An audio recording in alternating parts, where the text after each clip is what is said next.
All right. For those of you out there that don't know us, this is Andrew Kress, Grant Levey. We make Homebrew pinballs. Andrew's machines out there, Hitchhiker's Guide to the Galaxy, and is it Coke, Fanta, Amatel? Yeah, all of the above. And that's a joint project. The joint one. And joint project with Bro Pinball on that one. Very good. And mine's the Battle Penny out there, which is the head-to-head machine that's covered in kid spittle. So, all right. Basically, the presentation is sort of the path that I took to build Battle Penny, from the concept to the beginning and then to the end, which is here. Andrew will interject with his things, with his projects through. I've got a bit of a cooking show in that stuff I've prepared earlier, so all right. I can let the pictures do the talking. All right, here we go. First picture. How to build a homebrew pinball. That's what you're all here for, because I know you're all going to give it a go after this. All right, so my inspiration started, I went to the Penrith Expo in Sydney, and I saw a machine there which was the Alvin G, which is the soccer, which is a head-to-head machine, and I thought it was very cool. And then when I realised no one had made one for like over 40 years, and I couldn't figure out why, it was such a fun machine, no one had made a head-to-head. So I said, no, I'm going to do it. How hard can it be? I'll make a head-to-head pinball, having never made a machine before in my life. That's why they don't do it. Space. It's not space in an arcade. That's why. Okay, so the space of 3 machines. Where do you start with a homebrew? There's different things. People have, band-based, tumbleweed. And you can have movies, maybe Hitchhiker's Guide to the Galaxy, possibly. TV shows, I think there's a Lost in Space. That's not really a homebrew, but if you wanted to, you could. And there's also, the franchises. Maybe somebody's made a machine head-to-head that might be slightly based on Halo. Who knows? Yeah, if you want to make a machine that can actually take coin, because I can't make mine take coins, because I've got intellectual property from 3 different companies in mine, in Hitchhikers. But a band, especially a local band, will be like the response I got. Hey, I want to, Tumbleweed, I want to steal all of your intellectual property, all of your videos, all of your music, and I'm going to chop it up just the way I see fit and use all of your artwork. And they go, fuck yeah, that's the response I got. Because that's a badge of honour for a band. So if you've got a favourite band that's Australian, you can get in contact with them and they'll be all over it. They will give you everything they can. Yep, and I've got free tickets to Tumbleweed shows and T-shirts for the last freaking 10 years. I haven't paid for a show. I haven't paid for a pinball show either, but I don't pay to go to see Tumbleweed, so awesome. There you go. It's a good option. So what do you need? You need everything will form in your mind. You'll go, oh yeah, I want a play field and I want it to do this and I want it to do that. So you have a concept, right? Then you got to go through. You got to think cabinet layout, size. Is it wide body? Is it thin? Is it that long? Is it you got to get all the dimensions in your head. Head box design. Are you going to go old school with translights, old displays? Are you going to go LCDs? So you got to take all. It's a mind journey. You picture in your head where it wants to go. You know what it is. It's your machine. People will advise you on stuff. You can listen to them, but we usually choose to ignore them. Your gadgets, your ramps. What's it going to do? What's it going to make? Am I going to use magnets? I'm going to have dropouts, a gobble hole here. What am I going to use to bling it up and give it a bit of fun? So you got to consider all that through the things. The hardware and electronics. Andrew and I. Basic, proper electronic nerds. We actually make all our own boards and bits and bobs. Down the track, I'm evolving. I'm going to look at buying commercial equipment. Andrew will still solder stuff together. So if you don't have an electronics background, a real one, then it's easy to buy. There's ready-made boards out there for the homebrew market, and that's expanding at the moment. So that's a better way to go, because trying to make your own stuff from scratch is a lot more time, work and effort, but fun. So, but I can go to JCar and get parts for my game. I don't have to wait for something to come from overseas or somebody to do another board run of their, P-Rock or whatever. I'm not beholden to anyone. So, yeah, there's 2 sides to that as well. Yeah, you can buy it off the shelf, and you get a a homebrew kit from Pinball Life, and off you go. You can have something flipping, it'll score and everything. But like now, you're beholden to them. Like you can't do anything about it. If they stop doing it, I had a talk recently about Spooky. You can't. Chris was talking about Spooky boards for Most Haunted. You can't get them anymore. Don't break your Spooky Most Haunted. You won't get them. So that's the trick you can be in. You're stuck with a certain kind of hardware and you can't do anything about it. It's a call you've got to make. All right, so other things are software, which we'll go into that a bit later. Your rule sets, which has also got to be thought into what you're going to do with your software and all the rest of it. Time. These things, Battle Penny was 2 years, so Andrew's Evolutions machine, some of them quicker, longer, that just, what you think will happen instantly just won't. It's 1,000 hours. It's 1,000 hours. If you've got 1,000 hours to spare, go for it. And beer. Yeah. All right. Okay. Yeah. Beer assists. Beer. A lot of beer's drunk through the process. Unless you like spirits, it's up to you. Or harder drugs. Okay. Design. Right. You can have a pencil, a bit of paper. I had AutoCAD. There's all sorts of stuff out there now in the last few years that you can get 3D design software, Fusion 360, all sorts of stuff out there now that you can sit there and put your idea down on what you want the play field to look like and everything. So there's a lot of options out there to help you design it. You still have to start basically with a bit of paper and sketch things out. That's still the easiest way to download out of a brain is onto a bit of paper. Then you can put it into a virtual world. Yeah, and I disagree with all of that as well. So I will just start screwing or gluing the shit down to a plate. Get some flippers and start putting rails, putting things in the way. I start with posts.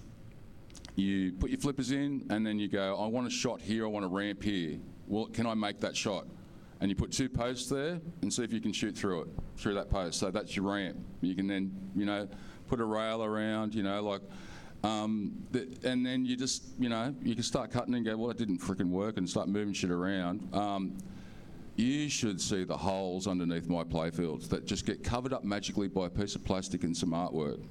I don't put inserts in, I don't do, there's some trial and error in the games that you can play where I've moved a rail, because I rebuilt Hitchhikers because I didn't like the geometry. So I built the game and you can, for all of the paper drawings you can do and all of the CAD design, when you go to flip it, it feels fucking awful. This flips bad.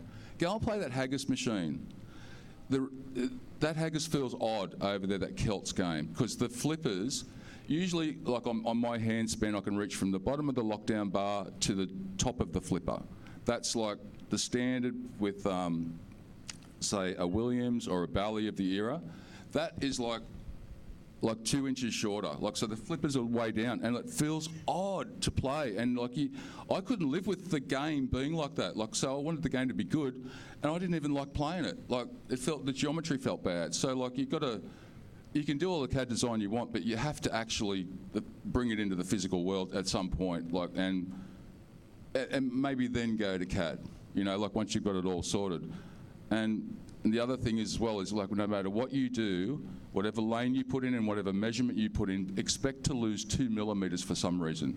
I don't know where they go, but you go, this is that wide, and that's that wide, and then add 2 millimetres to it because it'll chew it up somehow. I don't know why. A playfield is not as wide as you think it is. Sorry, I'll allow you back again. No, that's okay. Yep. That's okay. Yep. So, what do I got there? God, we go on and on. Yeah, we'll ramble. So there's been a lot of changes since I conceived and built Battle Penny, and a lot of it's advances, software, AI, cheap electronics. There's just so much stuff comes out now that does make it a hell of a lot easier to create a homebrew. The biggest toy I have in life now is a 3D printer, which is just, I generate so much stuff. I've got an angle grinder. Yeah, but mine got a pretty big 3D printer and I love it. So you've got all that wonderful stuff out there now. With the art, which is controversial, AI is where I'm tending to, because I can do electronics, I can do timber work, I can do metal work. I cannot draw art. I can draw a man as a stick thing, probably for hangman is about the best I can do. So I'm going to use AI, but then I've got friends who can do Photoshop and things. I'll give them the base. Other people out there might be natural artists or whatever. A homebrew, you can't afford to be a Jersey Jack and have 5 artists, you know, putting out a beautiful artwork for you. It's just, we just don't have the money for one-off machines. So, but there's a lot of options out there now that a few years ago didn't exist, which will make your life a lot easier. Schematics. So, because we home make stuff, we're terrible. We write it down on a napkin and then we put it together and then we modify it in our head and we don't write it on the napkin. Eventually you might put it down somewhere for reference, so you know, it's probably best to write it down, but at the end of the day you'll get horrible at it and you won't. But try, if you can, it'll save a lot of heartache later. Plus then you know it's going to blow up. One thing I did on Airplane was I colour-coded the terminals for everything, so that at least I didn't make a complete manual of all of the wiring, but it was... I knew if there was a blue line in front of a cable that it meant it was multi-ball. Like I could trace it down that way. Like so, I wasn't just chasing my tail. Hitchhikers came from Newcastle, and that was a rough trip. And I think we know the pothole that killed the little wire that fell off. Yeah, but like I needed my manual that I made for that when I got here, and like the manual, yep, did the trick. Like you got to write a manual for yourself. Like you did, like. You actually, like, I didn't make a manual for tumbleweed when I made that, and that's pretty easy to track down in that game. But you need a manual. You need to know where your wires are going. You need to know what colours they are. You need to know what files are going where. Like, it's really hard to do, and you've got to be strict with yourself and just keep writing it down, printing it out, like taking photos of your audio files that you got on your computer. Even just like take a photo with your phone of all of the files that are in there, because like you're gonna need it. Like I took photos of all of my circuit boards like in a grid before I left, so if a cable came off, I'd know where it went back on again. You know, you just got to be vigilant. Like, yeah, but there's a lot of cables that you like on hitchhikers that it's not like a standard machine. It's not just a board, and you know, yeah, there's a lot of integration with like little separate things, because that's the way I build things. Like I build things like in pieces and then try and consolidate them back into like one main board, you know, rather than, because you're trying to fault find as you go. So yeah, make a manual. You can always tear that page up and go, I don't need that anymore. Like I've consolidated that, but yeah, make a manual. Don't use napkins. Don't use napkins, no. Especially if you wipe your nose with them. Artwork. So, for instance, Battle Penny, I might have got some images off the internet regarding possibly the Halo, no international property rights. And then, like I said, gave them to a friend who can do Photoshop. I said, I want a Starfield, this, that and the other. So, yeah, artwork is very important to the machine. Battle Penny, I built that on the premises that I wanted it to look like a proper machine that's come out of a Stern factory, not out of my back shed. It does, it looks beautiful. So lots of people have commented they think it's actually a commercial machine. So that's because I put a bit of effort in and had a good friend that could do the artwork. So consider that, you want it to pop. Then comes the fun part with the prototyping. You've got your whiteboards, your cabinets, displays, lights, all the bits and bobs you do there. There's so much involved, like it depends where you go with your metal work on the play fields, ramps, everything. It's just amazing. But the main thing is your whiteboard that you're mucking around when you're prototyping. And like Andrew said, you'll end up with Swiss cheese, because you can design stuff, as I found out, in AutoCAD, but then gravity and reaction dictates that doesn't work. So then you just start drilling holes and moving posts and things till you get the reaction you want. And all you're doing is just have 2 flippers active and ping the ball around, just see what happens. Yeah, and yeah, when you layer pinball design into virtual pin programs, you can tend to sort of send your ball through a post on those things and they'll still go around a ramp. You can't trust them to be accurate. Like, they don't know how to rattle a ball in a ramp. They didn't program that in. Like a nice, you know, rattle it, then rolls back on you properly, you know. Someone has to write that shit and they don't bother with it. So, yeah, they'll just let the ball go through, you know. Yeah, close enough. Go around the ramp. You have people saying, oh, this virtual pin and this real pin don't play the same. Like, oh, I'm shocked. So let's say that's your hitchhikers at the whiteboard stage. Yeah, so that was the first iteration of it. Hitchhikers has had 3 separate builds on it. That's the design that was shafted for geometry. All right, the fun part, production. CNC machines, all sorts of things. When I made it, I was using an acid bath to make my own circuit boards because I'm a nerd. Okay, I've now learnt, as I said, things have evolved. I now draw a thing up in the computer, send it to China, and they send me back 5 boards for $4. I don't need the acid anymore. I'm not doing acid anymore, okay? So yeah, you got to get all your bits and pieces, cabinets, you got play fields, you got metal work, you got, you know, circuit boards and everything. So it's amazing how many parts go into a machine, and just you don't realise how many individual little bits and pieces you have to create to stick it all under that bit of glass. Oh yeah, I would suggest though, like if I hadn't started the way I did, I would probably go for a P-Rock board or some other sort of off-the-shelf thing. If I was starting, like I wouldn't be doing what I'm doing now. Like I would, if you're going to learn something, learn the one that's off the shelf. Like, to be honest, like I like the idea that using garden variety components, but like it's going to be so much easier for you to get all the boards and have a flipping game that can score without any rules in it. Like that will be awesome. You know what I mean? Like it's going to be, you'll have flippers at work, you'll have slingshots at work, score, play 4 players, all that sort of stuff is all done for you. And you can even just load like a Williams game into it or something, and, I know that game, so I can use that as the basis of the rules, like to get a feel for something, whatever your favourite game is, and reorder it. Go, well, what's my favourite game? Like, and the rules in it, like how can I, personalise that game, that kind of thing. Some rules in games are really awesome. Like they make the game. Like the rule itself makes the game. All right, failure. All right, it's going to happen. The smoke genie will come out numerous occasions. Right. Don't get disheartened by it. All right. Elon Musk blew up God knows how many rockets before he got the one that works. All right. Beautiful smell. So the green glowy thing there, that's one of my failures. That melted everything. The little black critter there, when that exploded, put a bit of burning hot plastic into my eye. So stand back when you turn the machine on. That's probably a safety notice. But don't be discouraged. It's going to blow up. And the big thing that you'll find is, like, just because that transistor has that part number on it, or that FET has that part number on it, if it was cheap and you bought it in China, there's probably a good reason why it's cheap. It won't be the proper voltage rating and it won't be the proper current rating, and it'll just pop. Lies.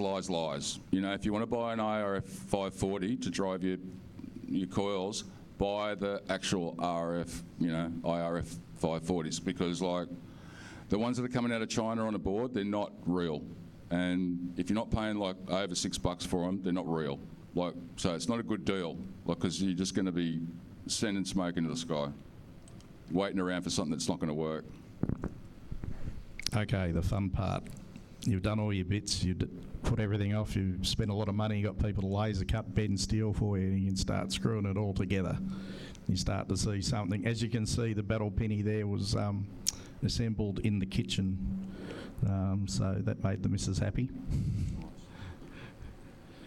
Now, the processors that are out there, as I said, we made ours with a thing which is called a pickaxe chip, because that's what we knew, and we deal with it okay.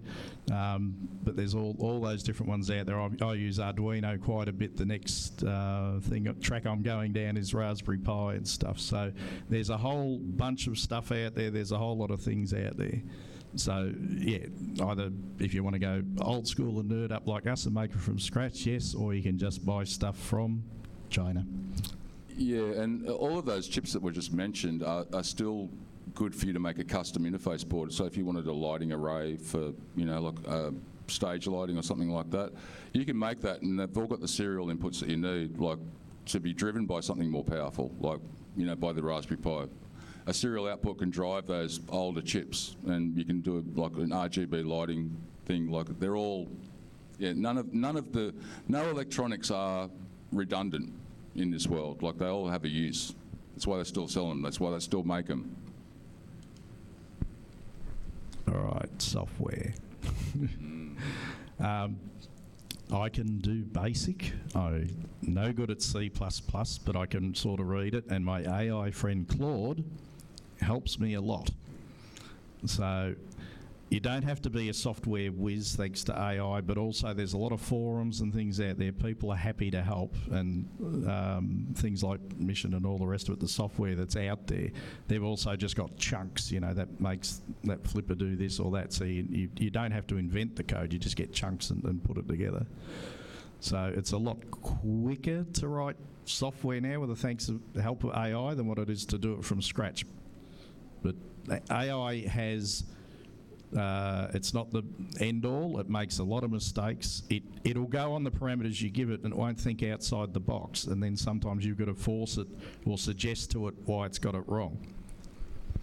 Yeah, exactly. I don't know. Yeah, between you and AI, you can get a lot of stuff going. You can't believe it straight out. Like it requires you to actually have a foundation of what you've learnt. But like the other thing as well is with hardware and software, if you make a breakthrough that you've searched the net to try and get some information on this and you can't find it, and you and AI or you and your mate figure it out, for fuck's sake, put it online so everybody else can have a go at it as well. Because there's stuff out there which is painful to drive, which is really useful, really useful stuff in a pinball, and it's just not out there for you to look at. So if you figure it out yourself, put it online for everybody else. I've had plenty of mechs stolen by the, several companies. I don't mind, but it's all good that it's all out there.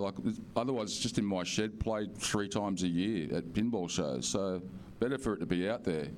I'm looking at you, George Gomez. What sharing's caring. Yeah, sharing is caring. Okay, so after all the things I went through, the blow-ups, the costs, the countless setbacks, I finally finished the project. So you do get there in the end. Sometimes you walk away from it. You just get that. You just throw a blanket over it in the shed and you walk off in disgust because it's destroying your soul. But it's your child. You've got to go back and apologise. And anyway, so. The end result is a machine. Never finished. It's abandoned. That's art. Art is always abandoned. You don't finish it. Right. Mona Lisa still wasn't finished. It's such a small painting too. Anyway, so there's some other homebrews there, which is Thomas the Tank Engine. There's a couple of Kress's creations there. Airplane, which is a ripper. You should have brought that. That's a good one. So there's a whole bunch of them out there. When we started, Australia's still got very few home brewers in it, so it'd be good to see more people stepping up. But in America, it's just gone off its nut. If you have a look at the Texas shows and things, the amount of machines that are coming out is absolutely amazing. And it's good to see that people are getting creative and stuff like that. Yeah, and that's to do with the pinball kits. So that community is getting really big because there's a lot of sharing going on. So you can get off the mark really quickly. A lot of the people who started earlier on, before all that information was out there and before all those boards were out there, they'd get halfway through their code, they'd forget to save something and come back and their code had bricked and just trying to debug it was the end of the game. They had a bit of a play field that they were flipping and they were trying to get code running and that was the end of it. Or maybe your code writer goes AWOL on you. Once or 15 times. Yeah. We don't mention that. Yeah. Okay, so the one thing I did find funny when you got to remember there's no head-to-heads out there since the Alvin G. until I built Battle Penny, and then I put it on a thing called the internet. Suddenly, across planet Earth, a whole bunch of copies and head-to-head machines suddenly sprung up. The battle station one in the top centre there, virtually a dead copy. Like, he could have changed the colour scheme or something, but anyway. So I'm not upset by it. I'm happy to see the resurgence of head-to-heads. If I've, kicked it off again, then that's my contribution to the pinball world. But, yeah, there's the bucket load coming out of there, which is good. So inclusion, like I said, won't happen overnight. You're looking at years of your life out in a cold shed, or if you're in the tropics, hopefully a warm shed. Never give up, never surrender. Right? It'll get disheartening at times. You'll talk to your dog will talk back to you, and he'll say, it's getting a bit rough. You don't know. Always accept help. I ping it off God knows how many people, like Andrew here. I'd always ping things off him, and he'd sometimes give me some magnificent insights. Bum steers all the time. Yeah, well, that was it. Sometimes bad advice. Failure, just pick yourself up, keep going, stuff blows up. Actually, sometimes it's fun to watch it explode. SpaceX, which I think, right, there's people out there, everybody will criticise you, especially in this world. They're behind a keyboard, they've never built a thing in their life, and they'll tell you how to build it and do this, that and the other. Sometimes they actually got good points, and you've got to just sort of lower your defence, accept the criticism, and then go, actually, that's not a bad idea. If you sort of chest up to it, go, I'm not doing that. It's happened a few times. Only a couple. Cost. I've never told my wife the cost. Okay? You never tell anybody the cost. Just that's important. Yeah, well, that's where I win by not buying off-the-shelf boards. Like Yeah. Hitchhikers for where it's standing is probably $4,000. Like, bugger all, really. Yeah, but yeah, I don't know what you look at. Some of the, like Texas Homebrew, is huge, and those guys are getting laser cutting done and artwork, top shelf, engaging artists, engaging sound, actors and all sorts of stuff. Like, they're probably paying more than a brand new Stern LE to produce those games. Like, it's, if you want to have a crack at something, grab an old EM and just mod it, like just change something, EMs are the easiest because they're just all switches and relays, but see how you feel about it. See if you've got the nous to do it. I don't know. Like, it's, it's, you either won't be able to help yourself or you will. I don't know. Like, I can't help but, like, threatening a playfield with a drill, like, I'll put a post in there. I'll put a post in there if you keep doing that. Like, or extending out. The first thing I ever did was, on a game I owned, was on Space Race. It had a fault. It had bonus and it had 2 times bonus, but it would always pay out. When it had the 2 times bonus light, it would pay out 4 times, right? So I tracked down the fault eventually, and then I wired it in. Like, so now I had 2 times bonus, and I introduced the fault after that by putting another switch in. Once 2 times bonus was lit, if I hit the other switch, it engaged the 4 times bonus. So, like, I introduced a fault that was there because I went, well, that's a great fault, I wouldn't mind that in the game. 4 times bonus, never had that. Yeah, so, like, you don't. It can start that simple and you get a bug from that. For me, I'm not really a game builder. I like mechs, and like I'll be halfway through like building something, and I'll get an idea for a mech, and I can't help myself. I'll stop what I'm doing, and I've got to, Airplane was like that. I had to stop what I was doing to build Airplane because I had an idea that I wanted to pursue, and you can't help yourself. Like, the only thing that stops you in the end is space in your house. Like, how many of these freaking things do you want in your house? Like, I've up to 7 now of games that have been completed. So, I don't know. It really is all up to you. Yep. So, main thing. Enjoy it. Don't half-ass it, because if you sort of make something that looks a bit crappy, people pick on it a bit. Who cares? Oh, I care a little bit.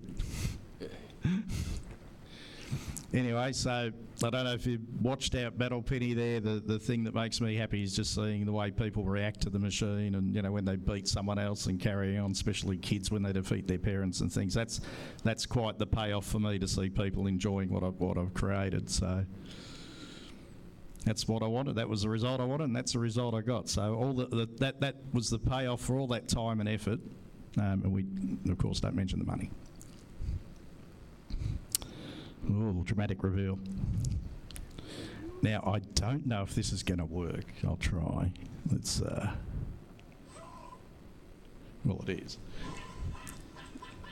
Oh, that. The speaker's not working. The speaker's not working. Anyway, that cat's making noises if you could hear it. So, there's Battle Penny Evolution 2.0. Which is that guy, and I'm clicking on the wrong spot. How do I click him again? Oh, God. Next slide. Oh, hold it. There we go. So the machine will be coming out in 2027. You're first to see it here. It's the machine's going to be called Cosmic Carnage. So we've upped Battle Penny, LCDs, more lights than a Jersey Jack. It's all going to happen. So that's the next Homebrew. That's actually taking longer than the original Battle Penny, because every time we go, yep, this is good and we'll do that, we then add something else. And I think finally, after 75 lines in the sand, we've stopped and we will build it. So next year you'll see Battle Penny evolve into Cosmic Carnage. I can't show you too much more. Oop, hold it. Where's me little now the mouse has disappeared. It's going well. And that's it. Oop, hold it. Play that slide. Oh, God, it won't do it. Anyway, that's it for me. Yep. The current project I'm working on is, and you get a bit of cred when you've made a couple of games. Like people will trust you to complete it. Hope that's, I'm worth their trust. But so at the moment I'm building a pinball for a live music venue, which is all based around their venue, and it doesn't have to be, it's in a pub. It just has to represent what they're doing, and they're keen as mustard. There was no hesitation when I mentioned it. Well, I lent them. They wanted a pinball there. I lent them a pinball, and then I photoshopped their logo on the side of the pinball on a photo that he sent me of him playing it, and I went with Lincoln Pin on the side of that pinball, and he's like, fuck yeah, like he could see it, like, so every band that's played at that venue is in the running to be one of the 50 bands that gets pulled up by random in multi-ball, like, for example, like, so everyone's stoked. The bands want to be in on it. Like, oh, can I, I've got a video for you, like, that's really good. It's like, and you listen to it, it's not really good, mate. Like, I can't put that in there. Like, re-record it. I've even had to, message the bands and say, look, I've tweaked your film clip, and, you silly punk band that only plays a 1 minute 10 song, I've had to make it a bit longer. Like, it's multi-ball,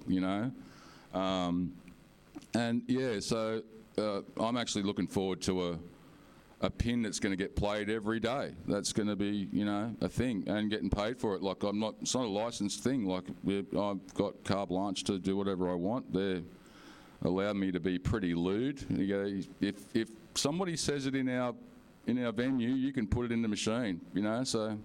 I've got I love you, mate. And no, mate. I fucking love you, mate. I fucking love you, mate. So, and so all that sort of stuff. Where's the fucking drummer? Mode, like shots where you got to try and find where the drummer is. Like, I don't know, he's outside fingering your mum in the van. I don't know. So they're going, yep. No, I never got a no out of it, So that's where you can get to. You can start making custom games. Like, there's, blokes out here that are putting custom games together for people. you know, companies want them for shows and shit like that, so you can retheme a game, tweak the rules a bit, off you go. Enough said? Yeah, it's enough said, Enough I think, said. for the moment. Yeah. So, Yeah, chuck me chuck your video. chuck me video on of me mechs. I made a little video of a mech if you're interested. I don't, That one? That one? not stills, like Expo No? _1. Oh, Expo_1. Yeah, go that other one. That one? Yeah, go that one. I can't see what you're clicking, so don't know it what doesn't I'm matter. Hold it. Something's happening. So these are just like, I prefer to be a mech maker. I just like putting mechs in things, you know, working the game around the mech. So that's a vape and a fish tank, air pump. And that's it running in the game. That's it running an airplane. Yeah, and like here, don't be afraid to mod your mechs as well. So that's like a 1970s inline drop bank from a Bally, and you can make them auto reset.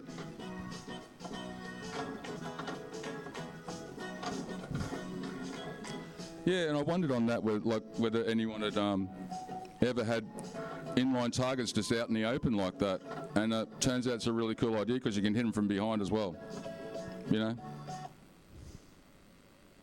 Oh, you got to love your lazy Susan bearing as well. Like, they're freaking awesome. So that mech is in airplane. That's the landing gear. Like, so it goes when you hit it, you know. I didn't even read that. What's this? This is Hitchhikers. Yeah, the latest version in its like Whitewood state. Anyone who goes and plays that game, don't panic is that button. So this is me actually pushing the button manually, but the code actually makes it a lot cleaner. Push and hold the button and it grabs the ball and then throws it back into play. I stole that off Spooky. They put it back further and grabbed it from the out lane. I thought, just put it between the flippers, like, for God's sake. So that's just like tapping it. If you're desperate in that game, you can tap it to try and bring it back into play, or you can push and hold it to grab it. Things like this. This is in Hitchhikers as well, so the auto drops in that. That's a, you know, EM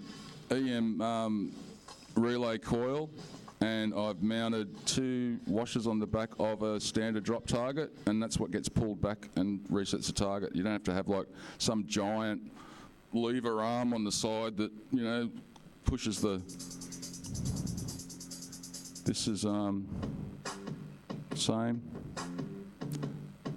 So it's a little scary to build, but works pretty well. You only got to recondition it every 100 hours.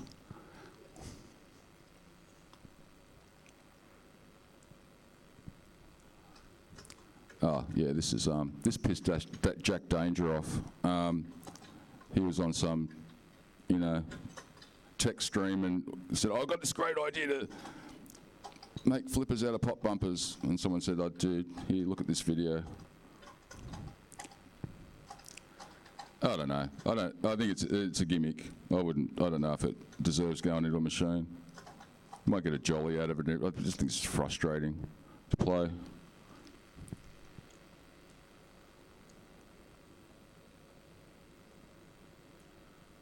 This is something that I never built, but I just got the idea. It's yeah,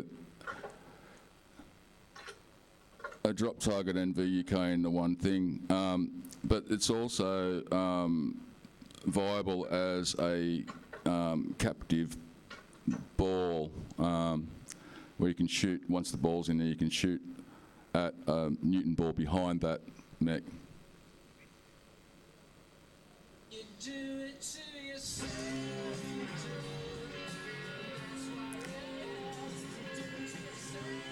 So if you've ever looked at what's it, Hurricane? It's got the spinning, and like, yeah, X-Men's got one of those as well, but they're really elaborate. Like, that's just a really simplified version. This is the centre post for hitchhikers, so it's a magnet. Magnets on one side of the plate, magnets on an underside of the plate, and ball bearings in between, which make it a switch plate which moves in parallel only and self-centering. So it takes the pace off a ball. So it's like a smash toy mechanism, which has been really reliable. This thing's awesome. I'd want to put this into a game. This is crazy.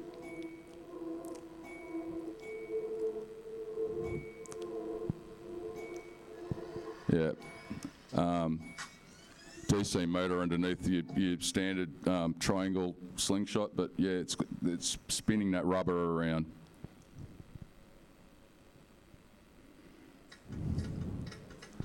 This was going to go into hitchhikers, but like, I still wanted to put the towel in, so it had to go. But that's a standard Newton cradle that's supposed to be mounted, 90 degrees into the playfield, but you can turn that on its side like that and go straight underneath of it, and it will smash into a switch above. And this is if you don't want to put heaps of mechs in your game. You can shoot that straight into play if you wanted to. I don't think it's usable for a ball that would to go all the way to the top of the playfield, but if you're shooting it out into, there's plenty of games out there that are just shooting a ball into the middle of the playfield. It's more than enough. This is an idea for a skill shot.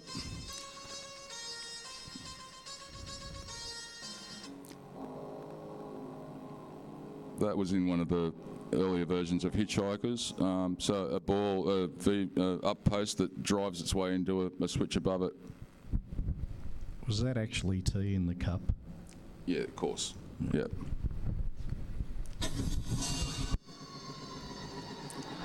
I made this, and I asked Marco, our local pinball expert. He goes, "Oh, yeah, 1968. I think they did that first, dude." I went, okay, yeah, fair enough. Yeah, nothing's new in pinball, especially with pop bumpers. That's hitchhikers, if you can recognise it. So that lifting trapdoor is actually a 1970s Williams single drop target that's been modified. So don't throw any of your mechs out. You'll want them. They go like, this thing's rusty, I'm going to get rid of it. Yeah, no. This is the lower playfield on airplane. So you play that via a camera. There's a camera at the front of that is transferred up to the TV screen above. So you're playing that on, that would normally be the scoring screen, so it switches over to, and you're playing it via a video camera. You kind of got to do that analog. This is the one that was supposed to be in hitchhikers, but I didn't feel like integrating it just yet. Baby steps, but it is complete. Yeah, I've had enough smoke come out of my games at pinball shows to learn the lesson if I'm not close to home. That playfield has got all of the shots on the main shot, so like basically you can just light a, that's it, yeah. Yeah, any questions? Cool. One in the back, two. Oh, that's two questions. That's better than that. More a comment that you haven't mentioned MPF in the coding thing, which is a pretty reasonable start. If you start with an Arduino, you've got so much work to do to define. Exactly, yeah. MPF is really good, but very frightening if you're not a programmer. Yeah, that's what I was saying. Like if I had to start again, that's where I'd start. Yeah. And a useful technique I found was to take a game that you already have, that you know, and to code that in MPF to learn the techniques of MPF, and then you can walk around your own game and finger and do things. Yeah, exactly. Really good because your head's screwed to start with, so pretty good. And the other one is OPP, the Open Pinball Project as hardware. Oh, yeah. And a bit of self-promotion. If you have a look on Pinside, OPP MPF board, I've open sourced and designed a little board like the P-Rock boards for people to use. Yeah. And it's like you said, send it off to China. A week later, you get 5 boards for $5. It uses the STM32 boards. And for just mucking around. But anyway, I agree wholeheartedly. If I was to start again, I'd be going down those tracks. Yes, it's for similar sure. with Exactly right. What I've learnt since I started Battle Ping. Yeah, but like I wouldn't trade all of that I've figured out. Yeah.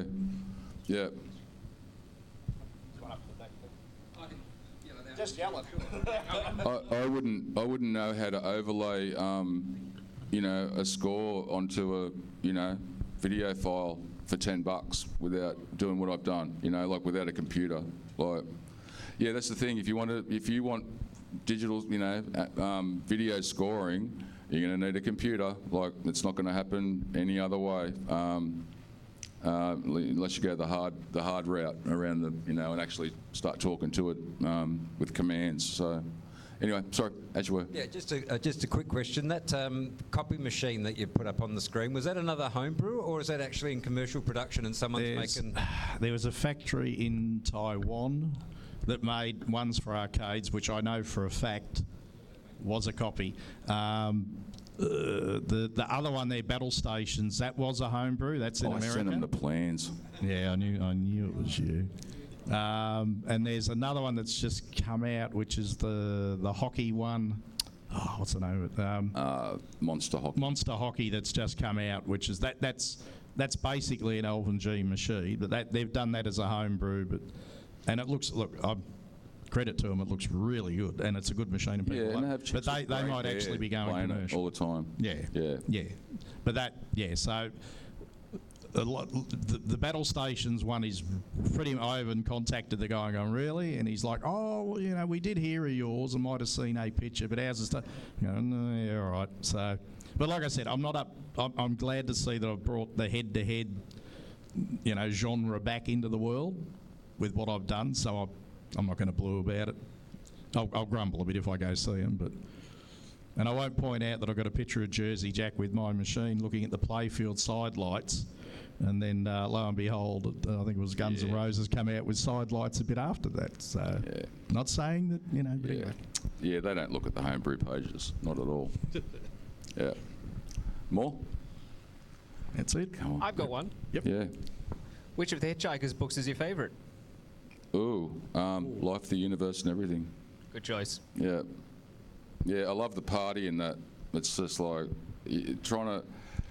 There's no footage of that. Like, you've got to imagine all of that shit, like a flying party that's trashing the planet below it, like, but it's winding down, like the vibe's just gone after 300 years of, like, people reproducing during this party. Like, yeah, it's just amazing, All right, so that's it. We've got no more questions, we'll think. Oh, no, there's one more. How many machines have you actually completed?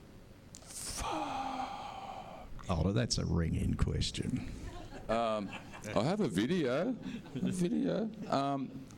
didn't put some of them in there, which I got in trouble for. But I think it's 7 games. 7 games. Then there's been a bunch of customised games, if I can include Coke. Yeah, Kress is the one who helped me with Coke here. Like, we scoured the internet for Coke, stuff, and we made the ice for the Coke bottle. It was a lot of fun, actually, like getting it all sorted. But that's a Joker Poker playfield in a Bally cabinet that's been modified, running a strikes and spares rule set. So there's 5 minutes to go. We got the wind up. Yeah, fair enough. Talk for too long. I wouldn't have thought it lasted 5 minutes. Well, there you go. We've done better. All right. So thank you all for sitting in and listening to us, and I hope you learned something or got inspired by it and want to do it. I suggest you go out and have the play on the homebrews to have a look, especially Hitchhikers is it'll blow your mind. It's a ripper machine. Yeah, so. and if this happens again next year, I'll bring Airplane over, because Airplane is that movie. We call it Flying High in Australia, but it's made for pinball. It's those one-liners and like interactions, like made for modes. It's a comic timing was like, I got complimented for the comic timing. Your comic timing's amazing. It's like, it wasn't me, dude. It was the movie. The movie is what did it. You know, like it's a little bit off colour. I did put an M rating on it, but yeah, I don't know if kids understand it. But kind of happy that the movie didn't get cancelled. Still get to see it. You're going to get cancelled now. Yeah. 5 Okay, minutes. that's it. Yeah. Thank you, everyone. Thank you very much.